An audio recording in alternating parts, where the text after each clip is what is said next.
Hey, welcome back to another video. My last few videos I was talking about some of my childhood stuff, ditching school right from kindergarten and up, I didn't ditch too much in grade school after kindergarten until we moved. From beginning of fifth grade or whatever, I moved to over by Battle Creek. We went to out off of McKnight Road and went to Highwood Hills. It was a pretty good little school. But I was new there, so I was the new kid, so I got picked on. I was the new kid to get picked on. Talk about that in different episodes, because I don't know if I want to talk about all that right now. But it was a new transition, new neighborhood, getting picked on and stuff. I talked about it a little bit in one of my other videos. It only lasted so long, of me getting picked on before I just asked my parents, told them I was getting picked on, and did I have their permission to fight back, because I didn't want to get in trouble in school and get in trouble at home. Once my parents gave me permission to stand up for myself, well, that all changed real quick. I didn't get picked on no more. So, it's enough about that for the moment. I don't know what I'm going to talk about. I just turned on the camera again, and we got a blizzard coming here in Minnesota, and it is 4:18 on the 14th of March. And I was just looking at the radar weather. It's funny, oops. And it's like the storm is just forming around me. And it hasn't hit here at all yet. Maybe it'll just miss us, I don't know. But I doubt that, because we're supposed to get so much snow.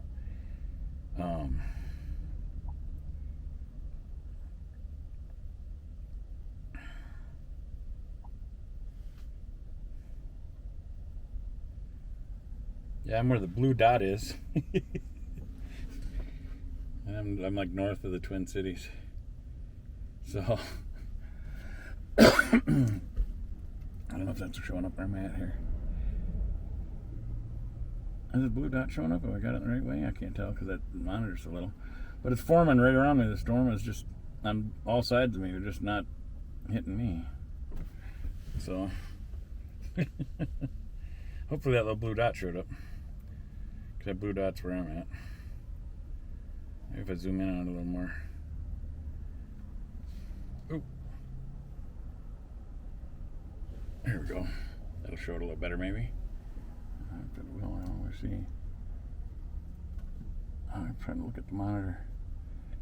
Yeah. I don't know. Hopefully that showed up good. So, it's forming around me, so I'm just waiting on a blizzard.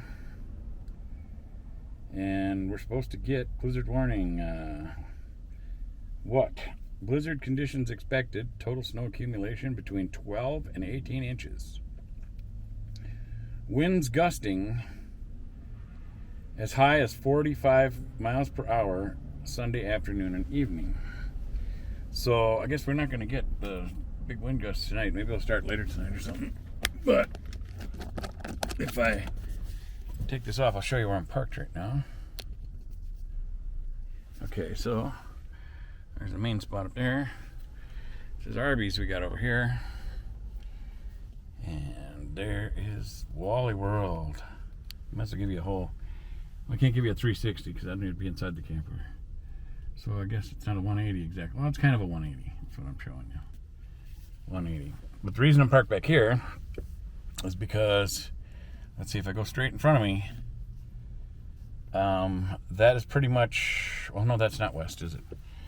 I gotta think. I think right there, that way. Right now, I'm aiming the camera west. So if the winds and the storm are coming from the west, northwest. I'm gonna back up to that radar again. See which way it's moving. Come on, move. Oh, I forgot to hit play. Yeah, so it looks like it's coming from the west and northwest, but it looks like it's just moving east. So yeah, it's east southeast at 8 miles an hour right now. So yeah, it's coming. If that's west right there, it's coming from the northwest, so, which is basically, 8 miles an hour. So yeah, it's coming. If that's west right there, it's coming from the northwest, so, which is basically, 8 miles an hour. So yeah, it's coming. If that's west right there, it's coming from the northwest, so, which is basically, 8 miles an hour. So yeah, it's coming. If that's west right there, it's coming from the northwest, so, which is basically, 8 miles an hour. So yeah, it's coming. If that's west right there, it's coming from the northwest, so, which is basically, that would be northwest, I think, pretty much. So that's why I parked here, because it blocks me from the main part of the storm. The other night we had 60-mile-an-hour wind gusts, and I parked here. Because when I normally park, a lot of times I park, let me see if I got that right. A lot of times I park right over there by that, let's see, what do I got going on here? By that, let's see if I move it this way a little. Well, that light pole that's kind of in line with the right side edge of the Walmart sign. Yeah, park over there. So if I would have been parked there, I'd be heading, it'd be turned counterclockwise 90 degrees or whatever. So the wind coming in hits the side of the camper and just really rocks and shakes it, especially with those high winds. And, oops, dang it. Then in this, by me aiming, no, I gotta back out. So with me having right now I'm heading, my nose of my camper's heading southwest a little, I guess. Well, and then I got the building in front of me here. That blocks me from a lot of the major wind. And even with them 60-mile wind gusts coming through, it'd shake this camper pretty good. And when it'd hit, it'd rock me pretty good. But I parked over here on purpose. Now, if I would have been parked over in that other spot, oh man, I would have been worried about the roof getting ripped off because I'd have felt the shaking so much. So, let me get the screw back onto the mount here and plug her back in so I don't kill my battery. Excuse me. So, let's see, maybe I should turn it a little bit more so you get a little more of a window view too. So in case there's any movement going on back here, give you some other stuff to look at as cars go by or whatever. Can you see cars go by? If I got any cars coming. I had a little tiny monitor on this thing. I showed it in one of the other videos. I forgot I can do that even with my phone. Sometimes I forget the technology we have. I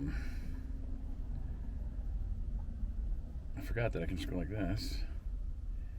Like that. And I should be able to use my phone to show the camera live. Where am I at here? Oh, wait. I gotta move it down. There we go. Gotta get it at an angle or something. Yeah, there's my little camera. See, if I turn it up, then I can't see it. Yeah, that's my little camera. So I don't know if you can see how little the monitor is on it. I don't know if I can get that in there. But I gotta go down more. There we go. Holy crap. Yeah, the monitor's really little on it. Anyway, silly stuff that I'm filming here. Back to the weather that's coming from the Darby's direction. But that way I got the building, blocking me from the storm. I can't remember what my friend Tony asked me one day. It's something he said about, I think it was the way I parked at the pumps for that. And because I always went to the one pump. Well, that's because when I go to the end pump, I have to pull my nose out far enough for the gas thing to line up, but that way it brings my solar panels out into the sun because the gas station has that big awning over it. And because I like to visit with people and people like to visit with me, if I just pulled up under the awning and then I end up in there visiting for a long time, that's, if I was in there for 2-3 hours visiting because they got chairs and stuff and their little counter in there, well, that's 2-3 hours of sunlight I'm losing. That's recharging my batteries and keeping all my power going. My 120 power, my 12-volt power, all my house power. So that's why I pull to the end pump because my front end sticks out more, which gets the solar panels out into the sun. So even if I end up visiting in there for a while, at least the solar panels are in the sun and putting 400 watts of power at about, depending on how cloudy it is and stuff, anywhere from 12 to 17, 18 volts or something like that at 400 watts. So yeah, I told him, I said, so normally I try to always think ahead about stuff. So almost everything I do has a reason behind it. I don't just randomly do things. I guess sometimes I do. I'm a human being, but when I come into this lot at night, I guess it's another thing I can show, but first I'm going to do the weather here. I am now a weatherman. So back to what am I supposed to expect. A blizzard warning is in effect from 10 p.m. this evening until 4 a.m. Monday, Central Daylight Savings Time or something like that. Central Date Time or DT or whatever that means, Central something time. Denver time? No, I don't know. I can't remember. My brain's a little foggy right now. And what I'm supposed to expect is blizzard conditions expected. Total snow accumulation between 12 and 18 inches. Winds gusting as high as 45 miles an hour Sunday afternoon and evening. Where? Benton, Sherburne, Stearns, Wright, Anoka, Carver, Chisago, Dakota, Hennepin, Isanti, Ramsey, Scott, Washington, and Goodhue counties. When again is from 10 p.m. this evening to 4 a.m. Monday. The impacts. Ooh. Travel could be very difficult to impossible. Widespread blowing snow could significantly reduce visibility. Gusty winds could bring down tree branches. Precaution/preparedness actions. Travel should be restricted to emergencies only. If you must travel, have a winter survival kit with you. If you get stranded, stay with your vehicle, call 511 or visit 511mn.org for road conditions. This has been brought to you by My Church is Your Church, live in Minnesota. I'm being a goofball. So yeah, that's what I got going on. So it's Saturday now, so Saturday, Sunday, Monday. There's gonna be snow, and it's gonna build up all around me. So that's why I had to make the decision that I might have to let my internet go because I didn't have enough money to pay the bill and I'm late on it. So the money for my bill, because my bill is like $65 about. The money for my bill, I didn't have enough for it, otherwise it would have been gone and I wouldn't have had nothing. So I guess that everything happens for a reason and the Lord wanted it that way. Because now that this blizzard's coming and the deep snow, I went and put $20 for diesel, which topped off my main diesel tank that's connected to the heater, and the rest I put in my 5-gallon tank. I'm hoping that's enough diesel to make it through today, tomorrow, and Monday. I hope it makes it longer.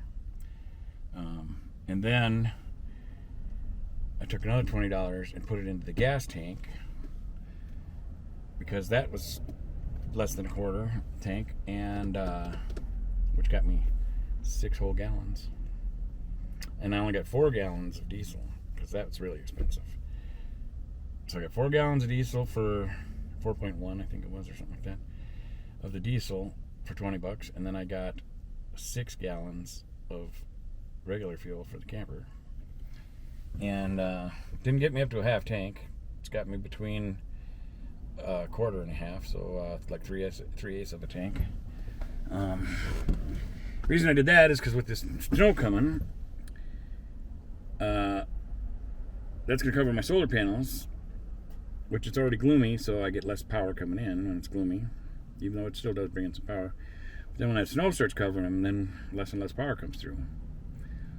So then I have a couple options I can do. I had bought, in the beginning of this journey, when I was working and making money, I had bought, for $300 some, I bought a telescopic ladder that is like 36 inches tall, but it'll extend to like either 14 or 16 feet. I can't remember which one it is, but it's at least 14 feet.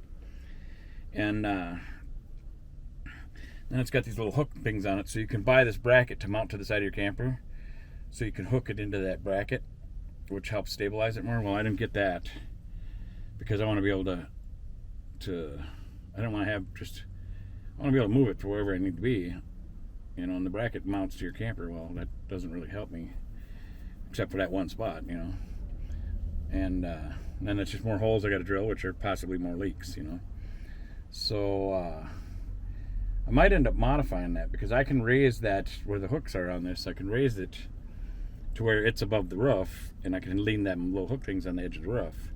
But the roof's only, made of aluminum and whatever else. I don't want that weight to punch a hole in the roof. So eventually, I've been thinking about what's the best way to modify it. I might be able to. I could just wrap a bunch of some type of padding and tape around it, and but I don't want it to lean out too much. I got to figure out, because I want it to stay pretty upright. Because since it's telescopic, it gets weaker. If you lean it too much, it could buckle. So you want it to be pretty much upright.